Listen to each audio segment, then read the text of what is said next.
So you've worked with your poem, you've shared it with readers, you've gotten feedback, you're feeling pretty good about how things are going. What do you do next? I'm Liz Whiteacre, and today we're going to talk about how you can edit your poems and prepare them to share with a wider audience. Today, our goals are to think about editing strategies. What can you do to polish your poems and turn them into what you want them to be? It's important, as we've been talking about in the last few videos, that you think about what your goals are.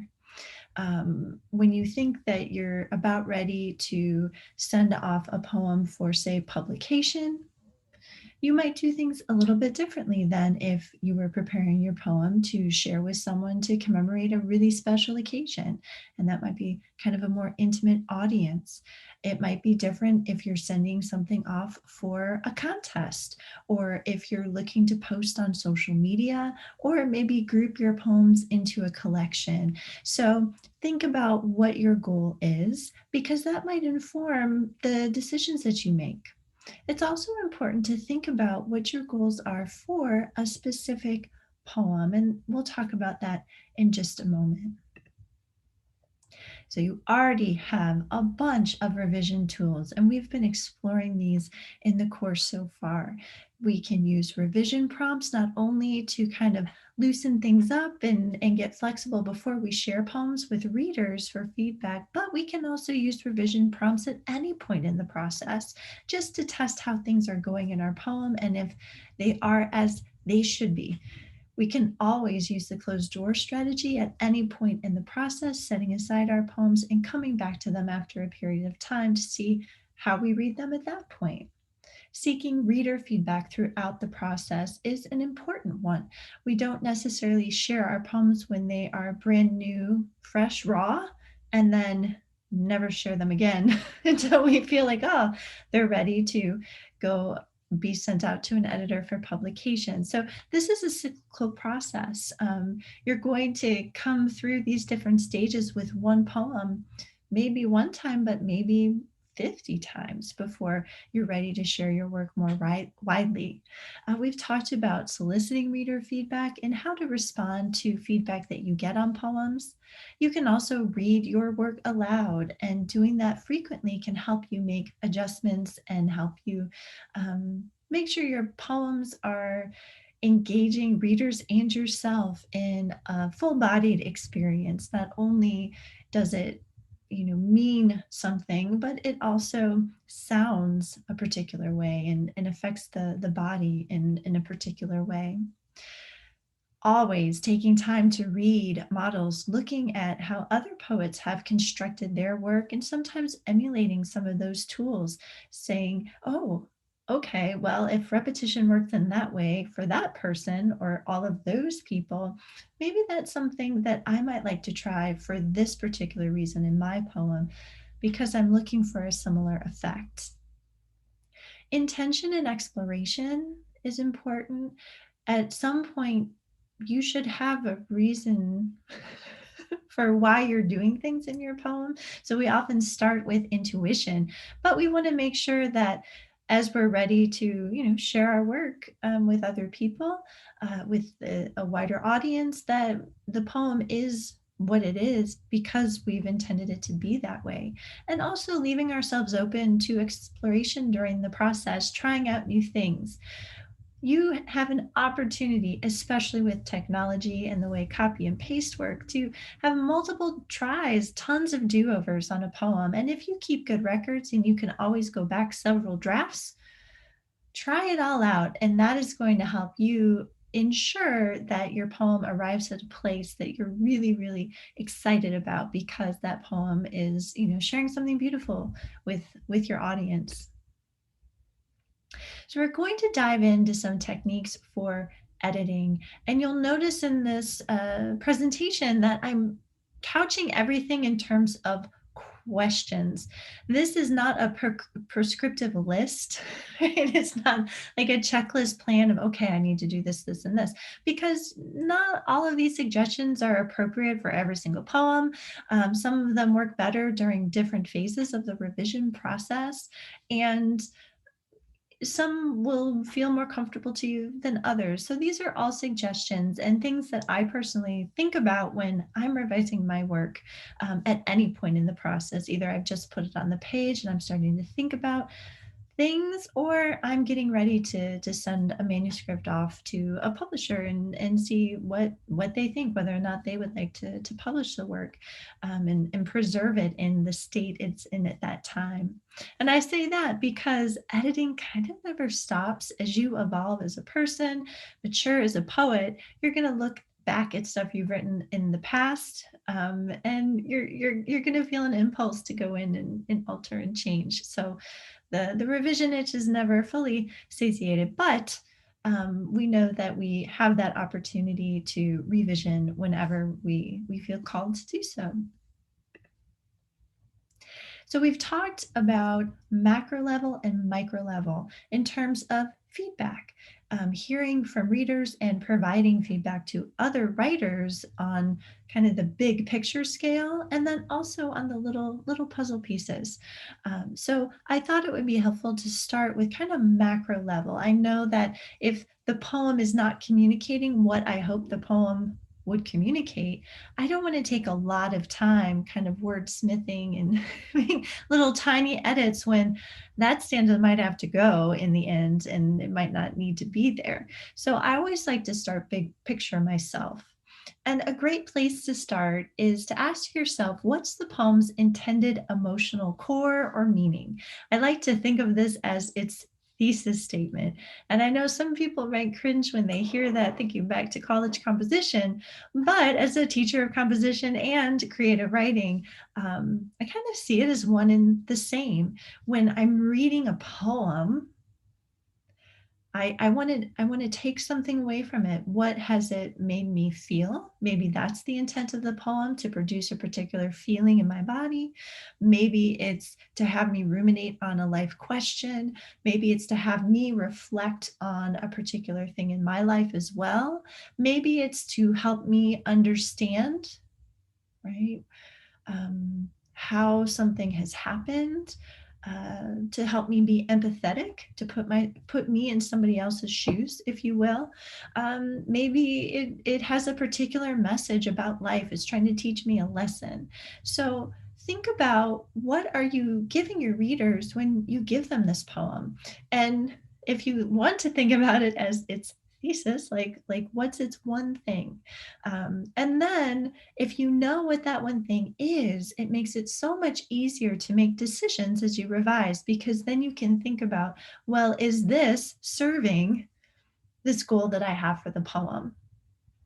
Another thing that I like to think about is, what am I adding to a conversation? And by conversation, I'm really kind of thinking of that in a big, broad sense. So if I'm writing a love poem, right, when we think about all the love poems and all the love songs and all the novels and short stories and essays and films and theater, stage plays that deal with love, what am I adding to that conversation?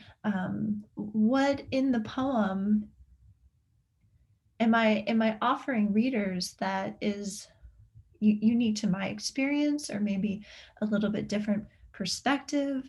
And you can look at that as a big, right, a big picture, and you can also kind of look at that maybe as a smaller picture too. Have you used language that's very familiar?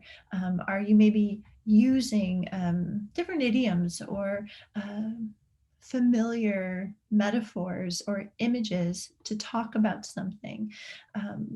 What are you bringing to that makes it something new and interesting for your readers? And so I kind of think of this as my cliche watch, or something that feels overly familiar. I don't want readers of my work to go, yeah, I know this, and skim or move on or be like, why did I spend time with this?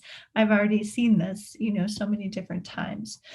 And it doesn't necessarily have to be entirely new, right? If we take a look at cover songs, you can have the same song, same notes, but the performer's interpretation can make that song a brand new experience for readers. So it's not to say, oh, that's cliche, you should stay away from it or you shouldn't do it, but really thinking about, well, in using this familiar thing or in talking about this familiar topic, what am I adding to it? And that's a question I ask myself about poems that I've written, because it's always my hope that even though I'm adding, say, another poem about back injury, there's not a ton of them, but right, what am I adding to that conversation? And that helps guide me in a lot of the decisions I make on an individual poems level. But then also, maybe when I'm putting together a manuscript, I'm thinking about the book being a conversation. And well, as my friend told me, Liz, you can't have too many YMCA poems, right? If I've written 7 poems that all take place focusing on therapy that I did at the YMCA, do I need all of them? Could 1 or 2 of them do the work within this larger conversation of the book? So that's something that really helps me out. Some other things you can think about, if you're unsure, try rewriting your poem from memory, right? Kind of set it aside. Don't look at it and be like, okay, what was that poem? What was that bad back poem at the YMCA about? And try to rewrite it. And then compare the two. What stayed? What did you, as the writer, remember most about that particular piece? What kind of comes up? And as you compare the two, that might help you make decisions about what might be unnecessary or what might be the core of the poem. Sometimes what we think it is isn't always what it is. And again, readers can help us with that as well, identifying what that core is. And then if you choose to make a change in your poem, does something else need to change too? So making sure that whenever you dive in and you start, I always think of it as playing around, but as you start making a bunch of changes, make sure that you're kind of keeping in mind the rest of the poem. If you change the beginning significantly, well, maybe towards the end of the poem, you make a reference that doesn't refer to anything anymore. Or maybe you decide, oh, I'm going to use all lowercase i's for a particular reason. Well, if you haven't carefully gone in and reviewed all of the use of the pronoun I, then maybe, you have some that aren't lowercase, and that might confuse people. So just kind of on a practical level, and then also on a meaning level, right? If you make a change, make sure you check it with the rest of the poem to see that it still works. And then another thing that I love to do, and we talked about this a little bit with revision prompts, is how is the form working? And if you change the form in any way, does the poem fall apart? This is something that I love to do, changing point of view, changing tense, changing line breaks, moving it around and seeing, well, is something lost? And that kind of helps me end at the final form of the poem, usually, where it kind of gets to its resting place. I've tried out a bunch of different combinations, and in the end, I keep coming back to a particular shape for the poem. And so, as you're doing that, something that you can think about is, when does the poem really start and stop? Sometimes when we start to compose a poem, we kind of get warmed up and kind of get a little explaining and get into it. But once we've written the complete poem, we kind of get to the end, we might think, oh, Whiteacre says, "What does this mean?" And we kind of start explaining what it means. Uh, so we've bookended the poem sometimes with information that helped us write the poem, but it doesn't necessarily need to be there for the reader. So kind of thinking about that frame and involving readers as you're making this type of move can be helpful, right? Kind of checking in and be like, oh, did you still understand it? There's advice in our writing prompt later that talks about, if you take away the first line, what happens the second, right? If you kind of keep going, at what point do you think, no, now it doesn't make any sense? So that's something that can help you out. And then also, what do you need to fill in? If you've gotten feedback from readers where maybe they get confused in some places, or maybe you've decided, okay, this is my core, this is the heart of the poem. Is there anything I can do to make sure that that's clear to readers? That's something that you'd want to test out. So it's not always about taking things away. It might also be about adding things in. And then again, can you alter the lines, the stanzas? Can you move them around and either produce something more meaningful and interesting and engaging, or do things start to fall apart, feel flat, maybe less lyrical, musical? Maybe you've gone too far. So again, making sure that you're saving copies of your drafts and versions will help you be able to backtrack if you need to, which sometimes makes you feel more bold as you experiment. So some suggestions for micro level. Your poem is saying what you wanted to say, and you feel pretty proud and excited about the way it's laid out on the page. You're feeling really good. The next thing you can do is start to look at the poem on, kind of a line by line level. And one thing I like to ask myself when I'm looking at a poem that I feel is kind of like nearing um, completion. I hesitate using that word, nearing being ready to send off into the world. Are all of my diction and word choices supporting the poem's theme or that core? So if I am writing a poem where the speaker is feeling very agitated, maybe it would be appropriate to take out some punctuation, leave some things as run-ons, use enjambment, maybe kind of not go a conventional route in order to thematically support the way the speaker is feeling in the poem. And so if that's the case, I want to go through and make sure that each one of those choices is doing its work. Another thing might be language. If that same person is upset, am I using active verbs instead of passive verbs? For instance, to kind of give that sense of frustration. Am I using words with strong syllables that pack a punch, or I'm being very gentle when my speaker is very upset? Maybe they're ranting about something. So that can help guide you through that next level look and making sure that everything is supporting that core of the poem. And then if you're seeing squiggles, check them out. Grammar spell check can really help you with your poem, as it can your composition essay.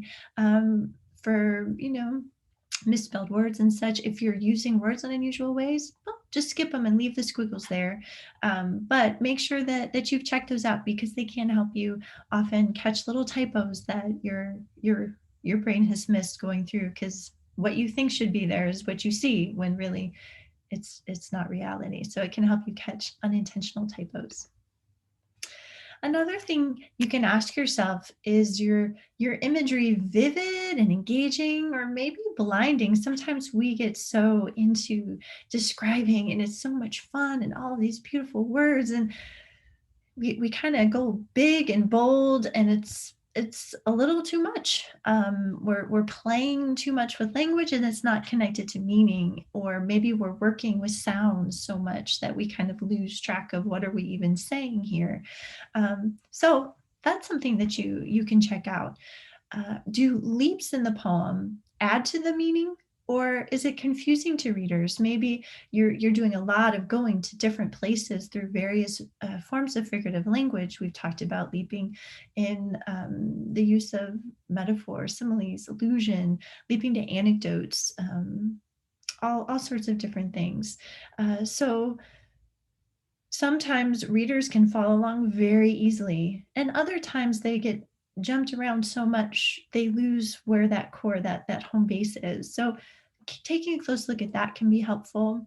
Are the abstract concepts that you're working with in the poem made concrete in some way, or do readers maybe feel kind of like, I'm not sure? Like I sense maybe the speaker's feeling this way, but I'm not quite sure, or I'm not quite able to connect. maybe a leap in that moment would help the reader find common ground and be able to take those emotions back to that very unique situation. And then are there things that are unintentionally repetitive? And I say unintentionally because we know that there are a lot of strategies that use repetition in a very meaningful way. But maybe you've kind of repeated the same image, or you've used the same type of example several times, or even the same word keeps popping up, but it's not a part of the form, or it doesn't feel like, oh, the poet really meant to do that because, right, I get this meaning from it. So, looking at things that are repetitive, and making sure that you've not gone too far or it's not falling flat can be helpful as well. And then, just generally, as you're looking at your work, when you read your poem out loud, what's the oral experience like? What does it sound like? As the person who wrote it, are you able to read the poem effortlessly?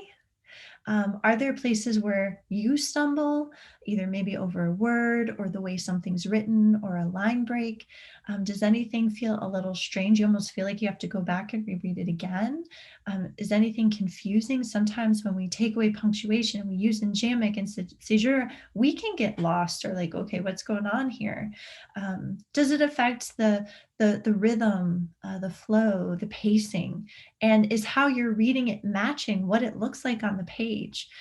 So those are things that can help you make sure that what you're giving to a wider audience, right, they are also probably going to have those moments as well. So you can revise to mitigate those. And then have you been consistent? We've talked about you establishing your own rules for your poem. So your poem is its own little world, right? Are you being consistent? Are you following those rules that you've set up? If you've taken out all capitalization, except for one type of reason, then is every single time that reason happen, right?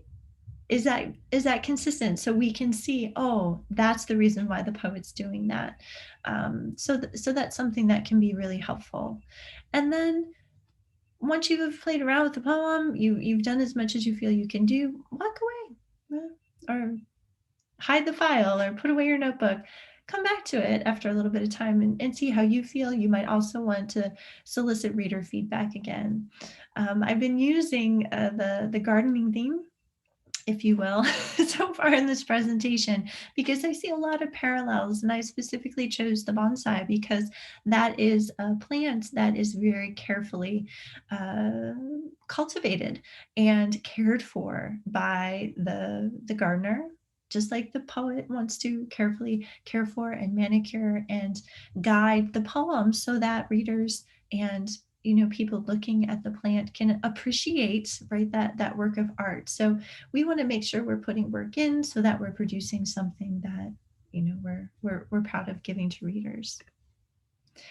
So some editing prompts. There are 4 here, so do make note of the one that catches your fancy the most. One comes from Rob McKenzie. He says, take away the line breaks. And what difference does it make? If it makes little difference, you have work to do, right? So if you turn it into a prose poem, what's happened? Um, Fela Hicks suggests I like to highlight the last word of every line so it's easier for me to scan for places where I can improve. Just looking at the end words highlighted in orange, you can get a clearer sense of what the poem is about. And in her article, How to Edit a Poem, she would go so far as to suggest if you can't get a sense of what the poem is about, well, maybe your lines could be structured in a more meaningful way so that you're highlighting and emphasizing keywords in the poem to give readers a sense of what's important. A third editing prompt you might want to use is from Robert Lee Brewer. One quality I love about poetry versus other forms of writing is the genre's concision. The best way to make a poem concise is to cut out all the extra fat of a poem. This might include prepositions, adjectives, and adverbs. It might also include cutting lines that explain what a poem means or is getting at. So you can go through and see, well, in my diction choices, how could I tighten this up? That can also affect your meter rhythm in the poem. So that's something to be mindful of as well. If you are working in a form that has a particular rhythm, you might need that of in order to make your beats, your iambic pentameter work. And then our last one is from Holly Hopkins. She says, lose the frame, launchpad, scaffolding. These are all metaphors I've heard poets use to describe the bit of a poem which you, the poet, needed to write to get into the poem, but which readers do not need to hear. Does your poem begin where you think it does? Or does it really get underway 4 lines in? So you could explore in your poem, where is that real starting and stopping point? So your skills practice is to choose one of those 4 editing prompts, pick a poem, and then use all of your revision and editing tools to help you work through that poem. Looking ahead in our green horizon here, we're going to start transitioning into taking poems that feel finished or are finished for now and disseminating our work with a wider audience. We'll continue to talk about polishing, look a little bit at starting to, kind of package poems either in small groups to send off or in larger manuscripts, as well as how to share our work with other people more widely. I hope that you enjoy the editing process, and I can't wait to see what you create.